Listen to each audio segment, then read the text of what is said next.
আজ হচ্ছে বিশ্বকর্মা পুজো আর তার সাথে আছে রান্না পুজো। আজ আমাদের মাসির বাড়িতে রান্না পুজো হচ্ছে, তার জন্য আমরাও সবাই মিলে মাসির বাড়ি যাচ্ছি। এখন আমরা মিষ্টির দোকান থেকে মিষ্টিটা নিয়ে নিলাম, তারপর অটো করে চলে যাচ্ছি মাসির বাড়িতে। আমাদের বাড়ি থেকে মাসিদের বাড়ি মাত্র 8 ঘন্টা লাগে অটো করে এলে। এই দেখো কথা বলতে বলতে এসেও গেছি, গলিতে হাঁটছি, এবার পৌঁছে যাবো মাসির বাড়িতে।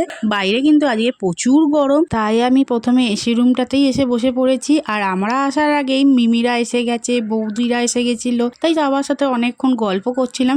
তারপর মাসি বললো খেয়ে নিতে, তাই মাসির হাতে দারুণ দারুণ খাবার খেয়ে নিলাম। তারপর আবার বসে গল্প করছিলাম, সবার সাথে অনেকদিন পরেই দেখা হলো, তাই দারুণ একটা আড্ডা দিলাম। আড্ডা দিতে দিতে সন্ধে হয়ে গেছিলো, তাই মাসি চা নিয়ে চলে এসেছিল। আমি চা খেয়ে নিলাম, বিস্কুট আমার খেতে ভালো লাগে না। আর এই তো এখানে মিমি, মামা, রিক সবাই বসে বসে আছে। দীঘার দারুণ দারুণ গল্প শেয়ার করলাম সবার সাথে। আমরা সব বাড়ি চলে যাচ্ছি, সবাই মিলে একসাথে বেরিয়ে পড়েছি। এবার চলো, আজকের দিনটা দারুণ কাটলো। তোমাদের ভিডিওটি কেমন লাগলো কমেন্টে জানাও। আজকের মতন টাটা।